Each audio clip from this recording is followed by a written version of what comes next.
Hey guys, welcome back to Total Tactics FPL. It's Fran here, and I'm back to reveal my Gameweek 11 team selection. Now, this video is going to once again take a turn where I'm actually going to show you guys two sort of team selections, and I'm going to make a decision before the deadline as to which one I go for. One is going to be a much more, I think, risk-averse approach, where I'm actually going to be going for Kane, as you can see with this current team selection. And, the idea is playing Livramento, who, of course, has done fantastically recently, but I still don't think Southampton are, a completely great defensive team. I think there's a chance that, especially with Aston Villa being in such poor form and Southampton being at home, that there is a good chance that there is a clean sheet there. But we've also seen, for example, Livramento actually bring in returns, and I think we will actually expect more open return. Plays. Kind of open play returns from him in the future, and for me, that's what I would like to see from Livramento, and hopefully get, even if he might miss out on this clean sheet.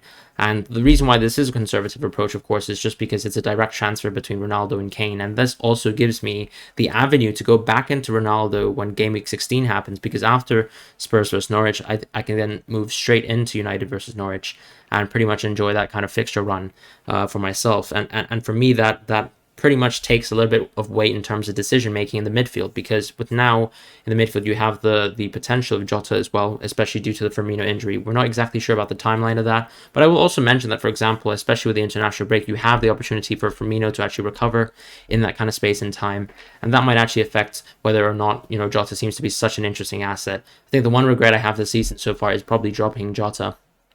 Of course, hindsight is 2020, and I'm pretty happy still with my team at this point. The only kind of player that I would have loved to have, if I did a later wild card, is going to be Ramsdale, who looks fantastic to me as a 4.7 keeper really at this point in time.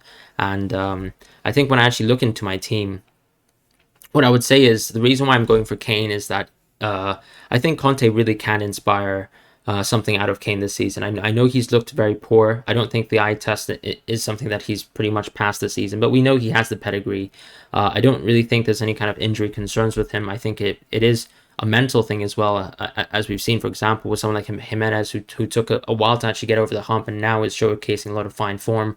And I think the same can be kind of said for Kane, on a club level, right? Because he's done well internationally, of course, versus different kind of levels of opposition. He's also kind of scored in the European Conference League. But I think just watching, for example, the game versus Vitesse, I think there's still scope to say that Kane is going to be more interesting. I think he dropped a lot less deeper than usual in the game, and I think he was actually involved enough in plays for me to be interested in him. Yes, he didn't actually haul in the game, but I think he was there in the kind of the key areas that I'd like him to be, if he was a part of my team and someone who had wished to haul. Not only that, but I think he has the kind of effective ownership versus some of the other managers in the top 10k, and that's part of my reasoning. He would continue to be like the kind of differential at a very good price as well.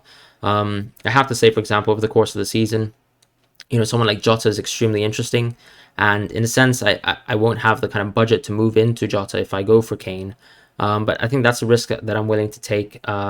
It might just be the case where after the international break, I go for a -4 and maybe recall both Benrahma and, Rafinha, who could easily be, an asset like Gallagher or Smith Rowe, and then someone like Jota to kind of pair them up with. Or maybe Firmino's injury is quite nice and I actually just have to move away from Benrahma at that point in time. Or maybe just move away from someone like Rudiger into Cancelo if I have the money to do so. And that's kind of my plan so far with this kind of more conservative approach. But right now, I'd also like to kind of shout out OneFootball. We've been working with them for several videos now. They're a fantastic football app for both iPhone and Android users, and you can pretty much use it for any kind of football needs you want. Updating yourself with all the football news in the world in terms of the Premier League, La Liga, Serie A, multiple actually leagues around the world are included, 160 plus, I believe. Over 16 languages are also covered on the app, so you can actually use it wherever you are in the world. And not only that, but you actually pretty much get live updates of games. You can kind of tell your interests. So if you are, let's say, a fan of United, Arsenal, or any other kind of big club, or even smaller club, you can actually make sure that you can tell your news outlet to make sure it shows that kind of news, and you get notified whenever you want. You can also change your settings to make sure that you get news of maybe injuries in terms of press conferences as well, updates on kind of players, and maybe match previews as well, which would interest you, on a game week basis. So please check out the app on the link in the description below. But just going back to my team, I think just to round out this discussion with going for this kind of option one with Kane, I think when I actually look at the team this week, it makes a lot of sense, right, to actually field for this, because I was initially thinking about actually maybe taking a -4 and going guns blazing again for someone like Gallagher. But I think looking back at, for example, Gallagher, and also just thinking about Palace, it's actually odd that I think he's actually performed in the games where he's played versus arguably some of the tougher teams, and that shows you that I think he's a very interesting player, and he's definitely an elite shot maker.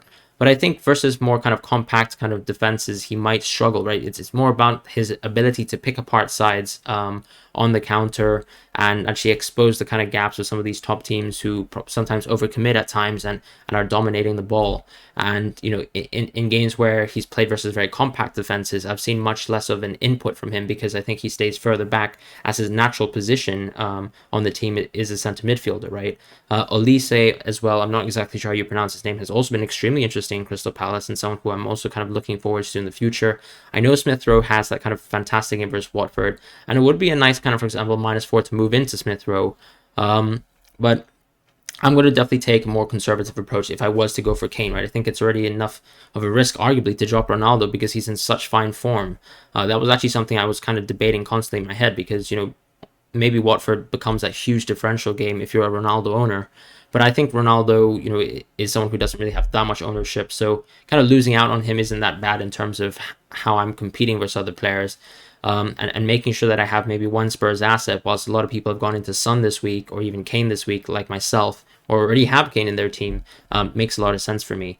And I think, you know, when I'm talking about, let's say, options, I think the second option has to be going for Son. Yes, once again, we saw in the Vitesse game that I think Spurs collapsed defensively. They pretty much blitzed Vitesse and kind of broke the lines, and Son was actually pretty much in free space, was potentially, I think, on to score 2 goals in that kind of game. You know, if let's say Lucas Moore had squared the ball to him for the second goal.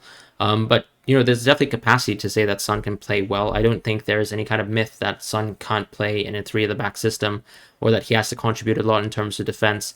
I think he actually works very hard and has worked very hard in the past. But I think most coaches and managers understand that there's a reason why you want to have him further up the field in a sense, so that he can actually run off defenders and create these kind of plays. And for me, I still see that kind of attitude from Son on a week-to-week basis, and that might be my one regret, right? If I was going for option 1 with Kane, missing out on someone like Son, because I think I arguably probably can't afford all 3 of them if I want to keep Foden in my team. Because if you think about it, right, keeping, let's say, a City player like Foden, who arguably could play the rest of the season and play maybe 80% of the games, it makes a lot of sense because game week 15 onwards, which is basically a swing where United have good fixtures as well, is that kind of period where I would like to keep Foden. And I think I would like to keep Foden in my team because I already have kind of benefited from some of the price rises. It's a similar situation to Antonio, who sits in my team as well on both sorts of drafts, right? I would like to kind of hold Antonio over that period because I just think that over the course of FPL this season, we've seen a lot of forwards be extremely timid and not being interesting as assets, which is why, for example, in this second draft, I'm actually going to bring Hwang into the team as well. And you can see that I would like to go for a budget kind of forward to kind of pair up with, Son, because that gives me the space to go into, for example, Jota and move away from Benrahma. It also actually gives me a lot of money to move into Cancelo when the fixtures for City are nicer, arguably. And that's, for me, the kind of benefit of going for Son. You, of course, get that kind of cost benefit. But I do think that there's a genuine opinion to say that if you wanted to have Kane, it makes a little bit more sense just due to the impact of penalties and the bonus point system as well when he actually scores. And we saw that last season, basically, where Kane was a fantastic captaincy shout on many, many occasions. And I think, there will be a point maybe when we head to, let's say, game week 15, where Kane becomes a very interesting kind of differential as a captaincy option, versus Salah. And that's all I'll say for now. Of course, for the purposes of this game week, Salah is 100% going to be my captain on both sides of the draft. As you can see with his Son draft, of course, Livermento falls into the bench.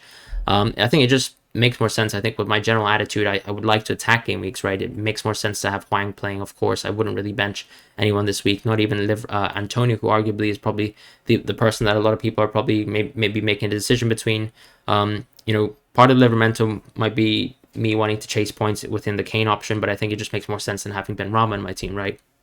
Whereas with Hwang, I think, or even Broja, who actually is someone I could bring into this draft, but I actually think I have the money, to not go for Broja for now, because I'm not exactly sure what his injury situation is. Hassan Hutel might take a bit more of a conservative approach and rest him once again, or play limited minutes with Broja for this game, which would kind of hurt this game week where I would take a -4, right? So that's kind of my thinking there.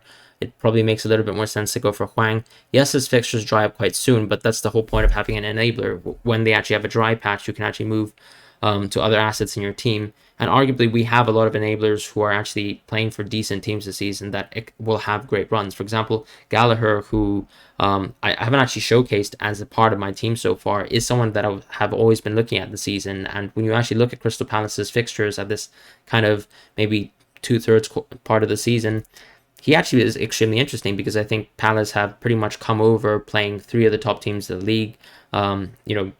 Playing Chelsea, playing Crystal Palace, and playing Liverpool, and coming out of that with fantastic defensive results. Yes, maybe there's a reason now to say that it makes more sense to go for someone like Zaha or Benteke, who have fantastic stats, but just really haven't performed it. Whereas Gallagher has actually got kind of all the numbers and the points backing that. But that's a decision to make in the future. And I think for now, in terms of attacking the game week, it makes sense to kind of leverage myself with someone like Son or Kane. But please let me know in the link. Please let me know as well, what you guys think.